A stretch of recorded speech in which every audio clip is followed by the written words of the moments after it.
where we found ourselves. Welcome to the local show. People you work with, people you know. Welcome to another edition of The Local Show here on Grassroots Community Network. I'm Eric Scarvin, your host. Welcome to our Facebook Live audience and YouTube audience. So excited to have a first-time guest. Been following her career closely, especially the last several years, as she is now a member of the U.S. ski team. I want to welcome Hailey Swirbul to the show. It's a good thing we both have long arms. Yeah, thank you for having me. Thanks for being here. Yeah, and our co-host Luna may ask a couple provocative questions. Okay, good. Like, can you rub my tummy while I nap now? Of course. She has really deep thoughts. Yeah. She's a good little girl, though. Yeah, she's a sweetie. So, do you guys have a dog in your family? Did you grow up with a doggie? We do, yeah. She's Okay. old. She's getting old. She's, 14, I think, now. Wow. So I'm watching her. What kind of dog?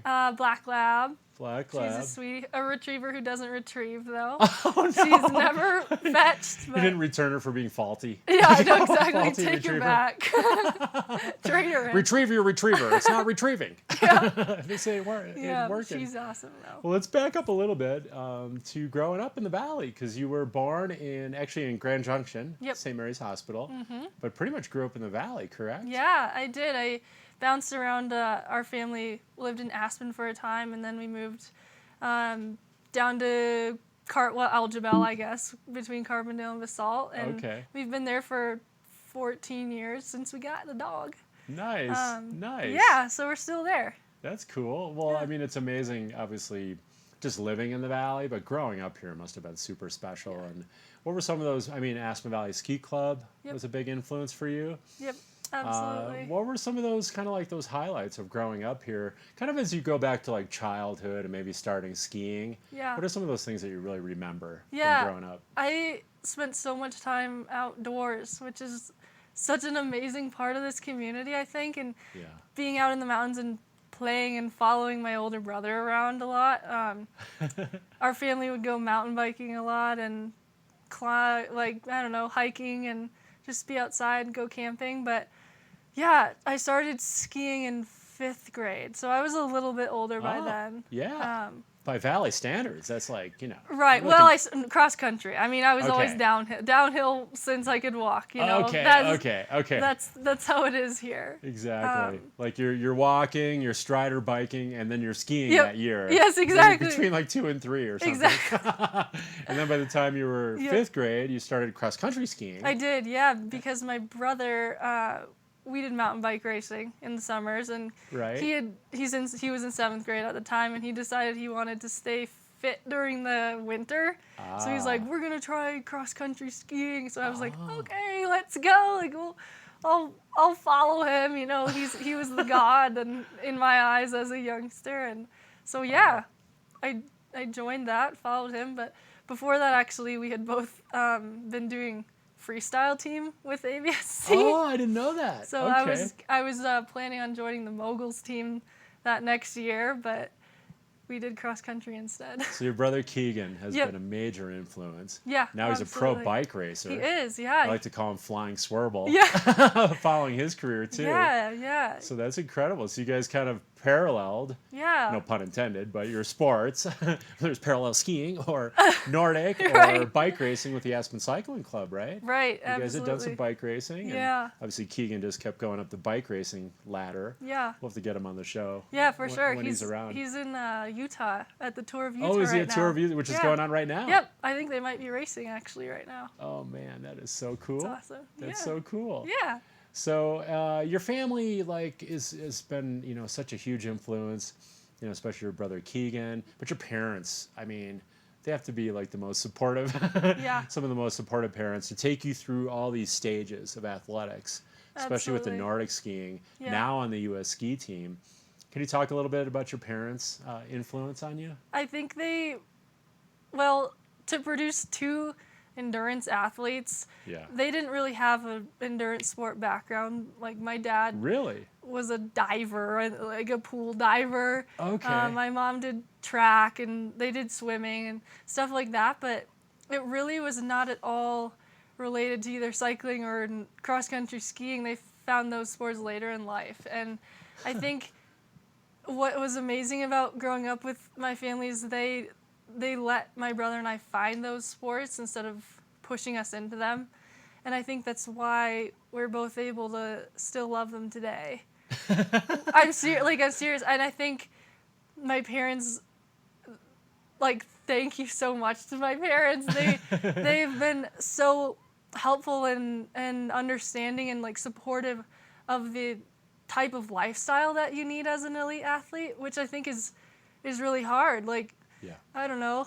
My dad always wants my brother to mow the lawn, but He's like, but I he gotta has do a to 5-hour rest, you know? ride. Yeah, he's like, I have to do a 5-hour ride. Yeah. Exactly. So overall, they've been so helpful with that, you know, like making healthy food and like recovery snacks and just helping us become our best, which is really That's cool. interesting because they allowed you guys the freedom to kind of pick the sports where a lot of parents are really heavy duty, Right. almost forcing certain sports. Right. And then not only a certain sport, but you're going to do it a lot. Yep. And hopefully you're going to like it. Yeah. And so your parents gave you guys more freedom, Yeah. flexibility. And then, of course, as you progressed, the freedom, flexibility, and support to do the training in particular, maybe instead of other activities Yep. or responsibilities that they might have wanted you guys to, do instead. Right. So really supportive all the way. Yeah. All the way to Yeah. current day, it sounds like. Yeah. Well. Do you want to give a shout out to your mom and dad? Yeah. Thank you, Mom and Dad. You're the best. Well, I'm going to give a shout out to my summer underwriters. We're going to take a quick break. Luna, you can rehydrate too. We'll hydrate during the break. We got some heavy talking to do, you guys. Talking intervals, in fact, coming up. I want to thank my summer underwriters, Aspen Square, Klug Properties, the Independence Pass Foundation, Pitkin County Landfill, and Sundog Athletics. We'll go to our only break of the show. We'll be back in 2 minutes with U.S. ski team member and multiple world championship medalist, Hailey Swirbul, and some of her secrets to success. So don't go away.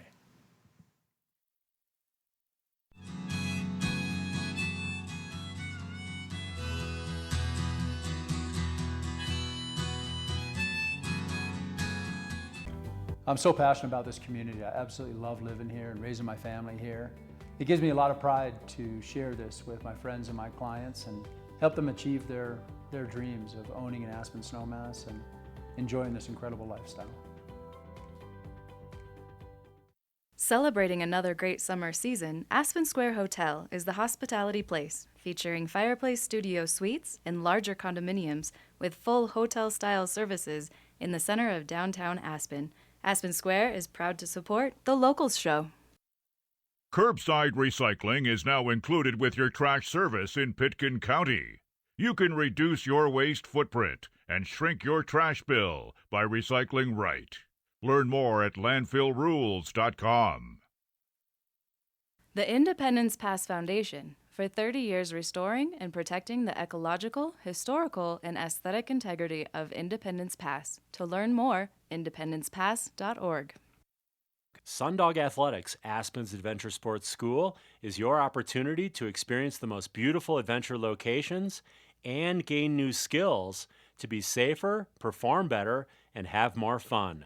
Fresh updates on mountain and road biking, hiking, canoeing, snowshoeing, and fat biking adventures at sundogathletics.com, Sundog Athletics on Facebook and Instagram. Welcome to the local show. People you work with, people you know. We're back here on the Local Show. Thanks for sticking with us, locals, and our worldwide audience on the interweb, I like to say. Facebook Live, YouTube, we're all over the place now. Hailey, we have podcast. Oh. So listen to the Local Show starring Hailey Swirbul on the go while you're out hiking up Smuggler. Cool. on Yeah. podcast. I'll see you out there. So it's pretty cool. Thanks for being here today, Yeah. Thanks for having me. taking your time. And we kind of brought people through growing up in the Valley and some of those influences. Yeah. And you've been training, though, for this coming season already since the spring. Yep. And we've got a fun picture of you in training camp. Was that up in Oregon back Yep. in May? Yep. Ben. Okay. Yeah. And what do you guys do like that early in the season Yeah. with We this spring training? that early we're just building our base. We do a lot Okay. of distance training, so we ski Okay. for 4 to 5 hours a day and do some that fun? longer intervals. Oh yeah, it's awesome. Bend is a really cool place to train too. We ski in the morning and then we either roller ski with our skis on wheels or Wow. run or bike in the afternoon. And is that what's that? Mount Hood or Mount It's Bachelor? Mount Bachelor, Mount yeah. Bachelor. Okay, where you can find some snow. Yep. And so that's super cool. So more base building. Yeah. And for people like, and I'm very familiar, through Yeah. bike racing. But can you describe? I kind of describe it like building the foundation of your house. Can you kind of talk about like the importance of that? Because I think that's good for any athlete. Yeah. Whether they're recreational or professional. Yeah, absolutely. I think you can't ask your body to tap into those higher tiers of the pyramid without having that foundation with a lot of hours and easy distance training, especially if you're an endurance athlete. I mean, I think that applies to skill sports, ball sports too, like you need to have that foundation and those basics down before you can really progress and use your body to its full potential and mind. I mean, I think at least in our sport, and I've heard this in other things, like the 10,000 hour rule. Have you heard of this? Yes, I have. Yeah. When you're considered a master Right. expert. Right. And I in your think field. that's, as a stretch, that's what you need in your foundation. Like you need that many hours to build strength and to build repetition, like these habits on how to ski well and practice technique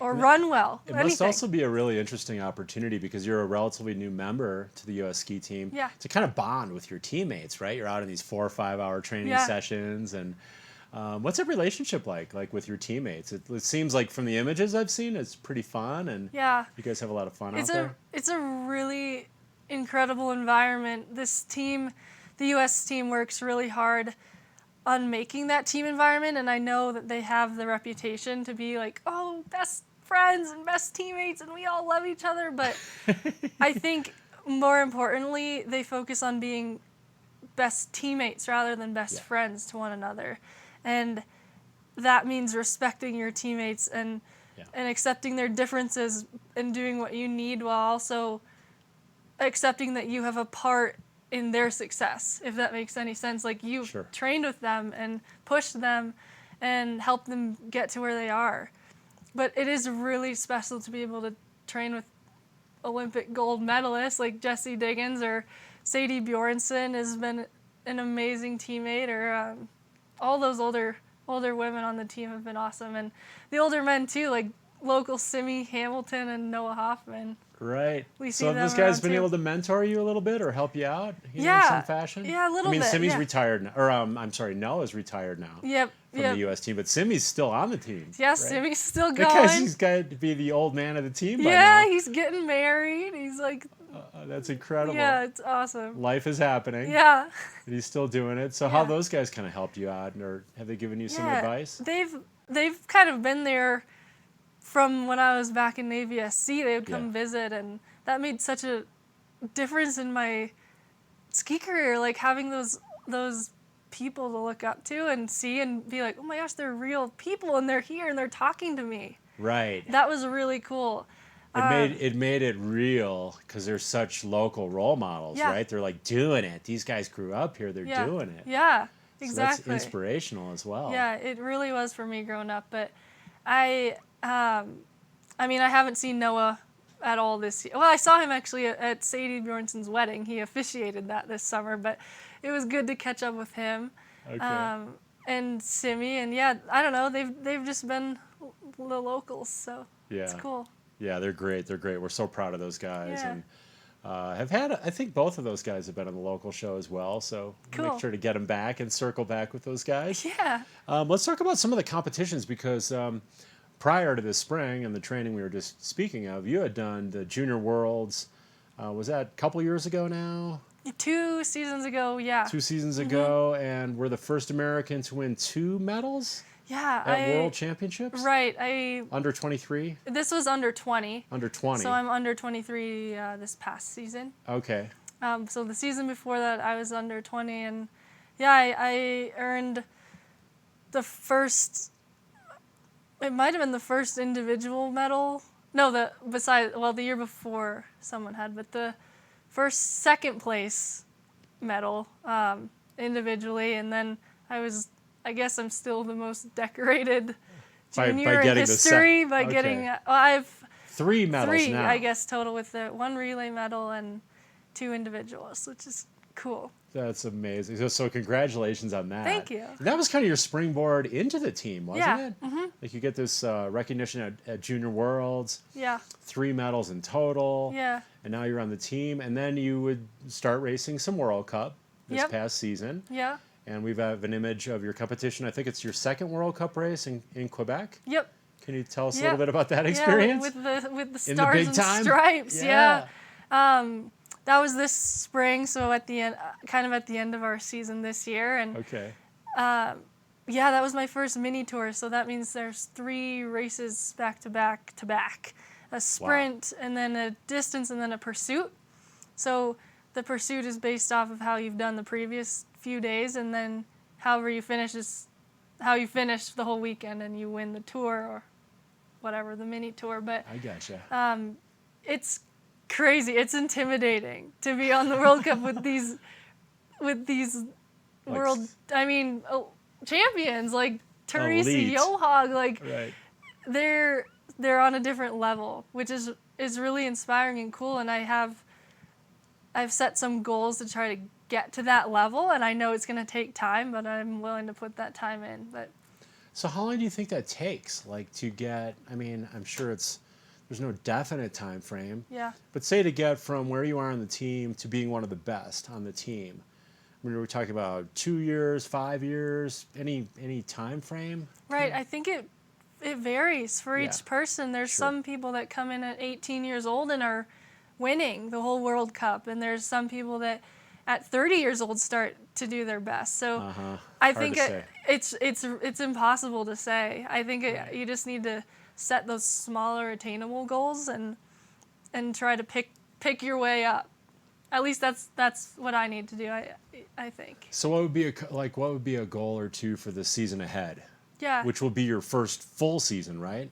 On the World Cup, or was last winter your first full season? No, this will be my first full period on the World Cup, so it's broken Okay. into 4 or 5 different chunks of the year. Okay. And I'm not going to be over in Europe the entire season because it's tough, especially as a young athlete. I think it's really hard and can burn people out quite a bit. So Okay.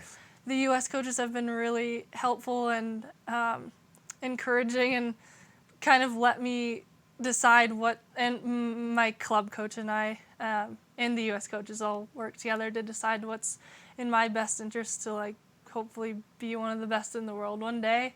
And I think being in Europe all year is not the thing for this year. Right, a little too much too soon. But Yeah. so I will be going over to Europe in period 1. So that's like November through Christmas almost. Okay. Yeah, so that's And do you really have like a exciting result and new. in your mind as far as a goal? Like I want to get top Yeah. 30. Yeah, or something like exactly. that? That's actually Is it my top goal. 30? Yeah, I've made a deal with myself that if I get a top 30, which would be my first World Cup point ever, then I'm gonna cut my hair. Oh, really? Cut it down to my How shoulders, short? like shoulders. yeah, that's Then my you'd be bet. more aerodynamic too. Oh, for sure. Yeah. Plus all that hair weight, Yeah, exactly. Strength to Yeah, weight yeah, ratio. yeah. That's huge. Yeah, that's So top 30 in a that's- European World Cup race in period 1, which is like 2 months long, something like that. it's about a month. Part of a season. Yeah. Okay. Yeah. Okay. Yeah.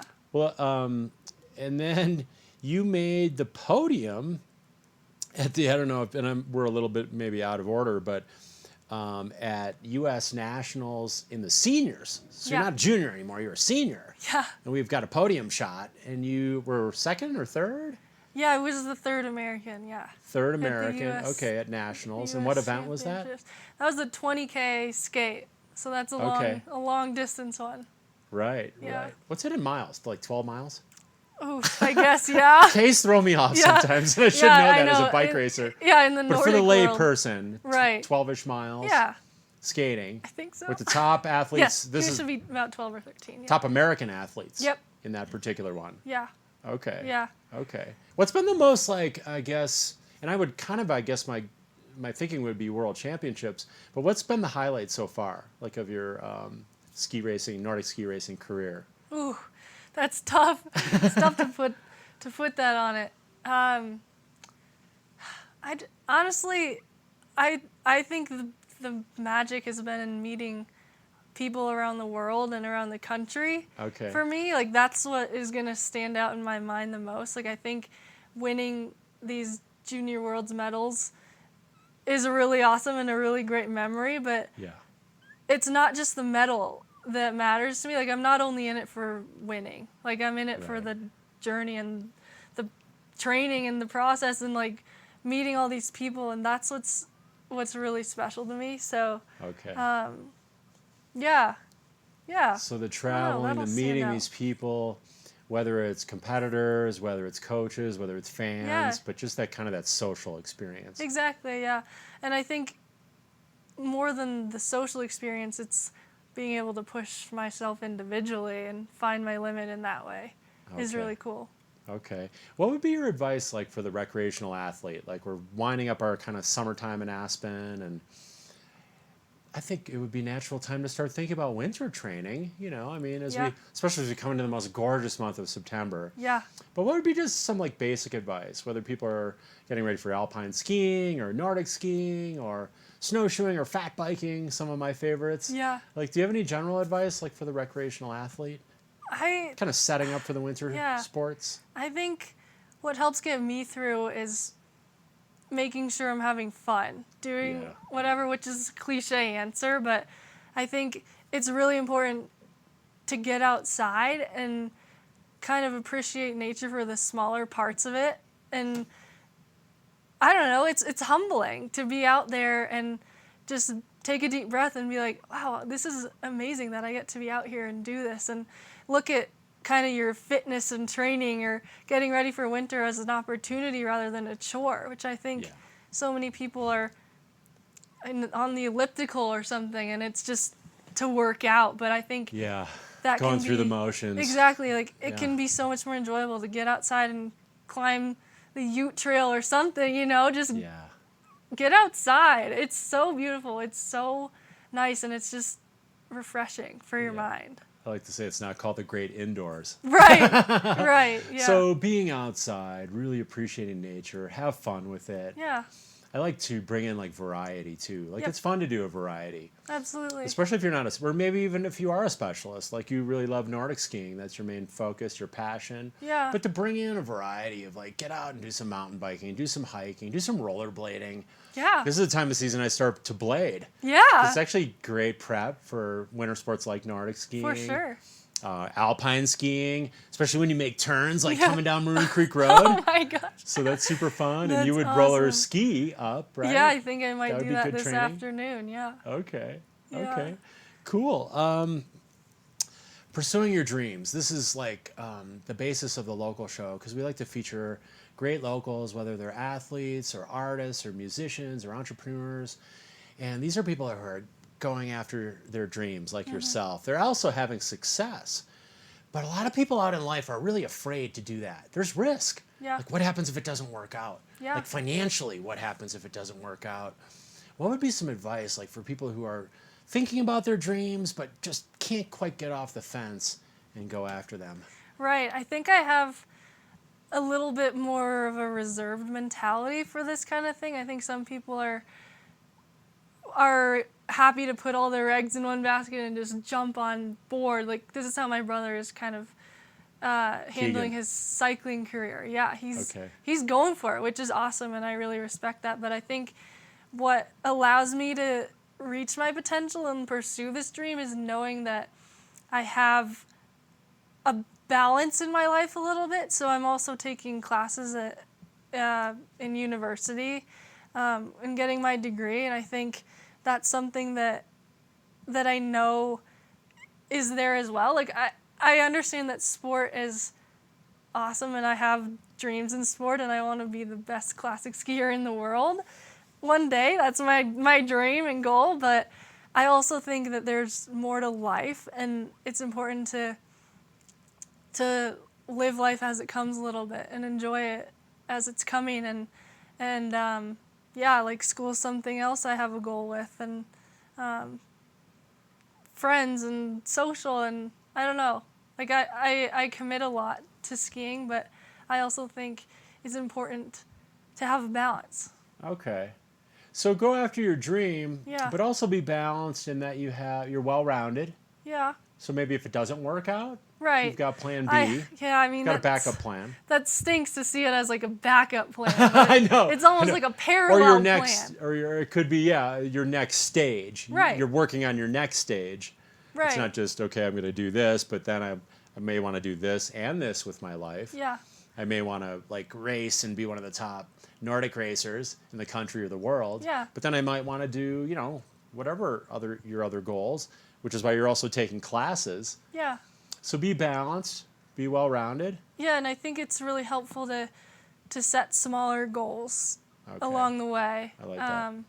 To get to your dreams, whatever that is, whether that's in school or work or sport or art. Like, you need to be able to see the path to get to that next goal. It seems impossible to sit here right now and be like, oh, I'm gonna climb to the top of the Maroon Bells. But like right now, that sounds really far away. But if you can break it up and say, oh, I'll get to this first hill, and then maybe you can have a water break or something, and keep moving and moving up and up. I think that's what really helps me chase those dreams. Right, these incremental steps, these smaller goals leading to the big goal, Yeah. set those. Yeah, I like to say a little step is still a step. absolutely. So whether it's for me cleaning my apartment Yeah, or working towards a bike race Yeah. that I have on the horizon, Yes. like I'm aiming for that Maroon Creek time trial yeah, in September. that's awesome. But yeah, the smaller goals to bring you to the bigger goal. I Yeah. like that. Because then Yeah. it just seems like more attainable. Right. Doesn't seem as daunting.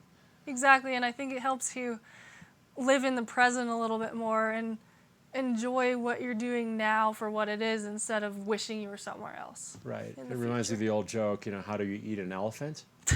One bite at a time. Oh God. Like it seems so daunting. Yeah. And then you ask, well, why would I want to eat it? Like, isn't that really tough meat? And like, dude, I'm a vegan. But you're just one bite at a time. Yeah. So little goals. Yeah, exactly. Well, speaking of bites, and these are really good bites. They're not elephant bites. Oh my God. You can take an elephant-sized bite out of these cookies. Oh, I definitely will. I baked you some organic chocolate chip cookies. Thank 'cause you. I appreciate your time. Oh my gosh. I hope you had fun on the show today. Thank you. Did you have These fun? are awesome. I did. It was awesome. Thank you Yeah. for being here, Thanks Hailey. so much for having me. Congratulations on all your success. I can't wait to see what you do this winter and many winters to come. Thanks. You too. And good luck as a student as well. Thank you. That shows how well-rounded you are. So cool. Try. Thanks, Hailey Swirbul. And thank you guys for Thank watching you. this week on The Local Show. I'm so passionate about this community. I absolutely love living here and raising my family here.